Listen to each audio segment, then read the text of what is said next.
Chapter number 17 from 101 Secrets of Effective Parenting. My child makes faces. Are you a toy?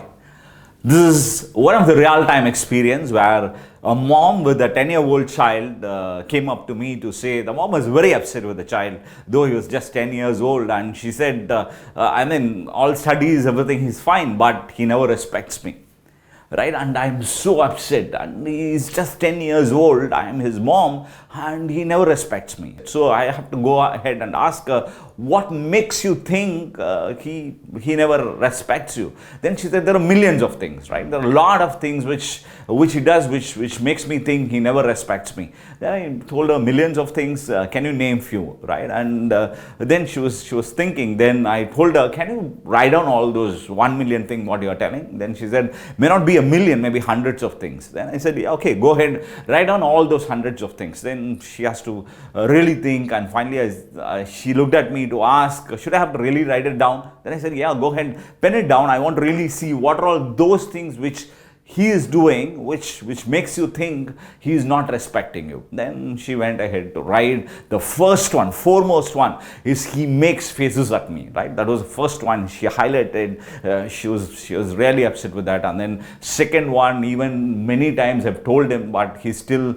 as he's back from school, he never washes his hand. He just goes ahead, gets into the home and he eats things. He puts his hand in the refrigerator. I can't stand it, right? And many times I ask him to finish his homework and go out, he will not do it, right? And with that she stopped. Then I asked her, you said like hundreds of things. No, these are all the three prime things, right? This is what she told.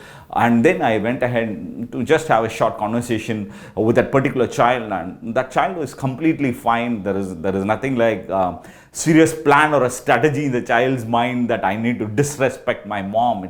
It's not that, but the child felt some way that child was not able to get a clue of why I asked certain questions because he was cool in his mind, right? But the mom felt so much that my child never respects me, and if this continues, what will happen? It's going to be very difficult, and she was very upset. She was very down. I asked her certain questions like how he showing faces at you means disrespecting you. Then she said, obviously, it is obvious disrespect, right? What is my age, and he's just 10 years old, and he comes back to show faces at me, and there are times I have not reacted for it. I wanted to see, and if that is the case, he will do more, so that at some point of time, I need to really scream at him, and I really need to shout at him, right? Then I told her, you are like a toy for him. She got a shock. What do you mean? You are a clockwork toy. A child gets excited to play with a toy. You agree with me? She said, yes, and you are just a toy. Which means as you give this key and you react, he feels so excited. So what should I do? That's what she asked. Break that spring.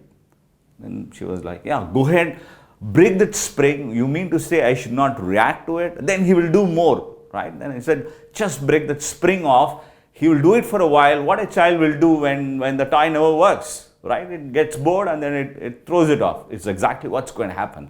Then she asked, is it true? I'm fully not convinced with what he said, because in the past I've actually checked it, right? Then you want to do something more? I can give you more tools to play around. Then she said, yeah, very much, because I just want him to get out of this habit. I cannot accept this anymore. Then I told her something.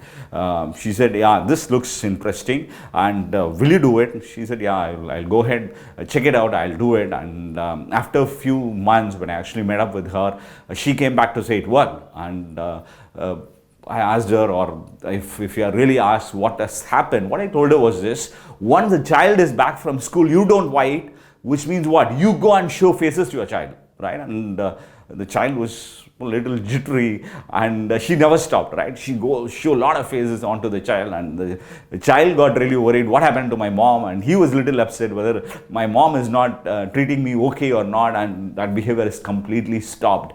So the moment, what it really means, any behavior in a child is can be changed. It's up to the parent. If you think you have checked 1 million ways to change something, you need to realize you have not. If you think you have done 100 ways to change something, you need to realize you have not. What you might have checked is just 3 ways, 4 ways. So which means you have like 100 different more ways to change the behavior of your child, which you think is not useful. Right? That's what makes you as a great parent. Be a great parent. Be more flexible with your children. Keep changing the behaviors which you feel are not useful. Secret number 17. Observe the dynamics between your children and you. Are your reactions always on cue? Do you always react in a manner they have learned to expect? Are you a toy in their hands? Then, here is the solution. Break the pattern.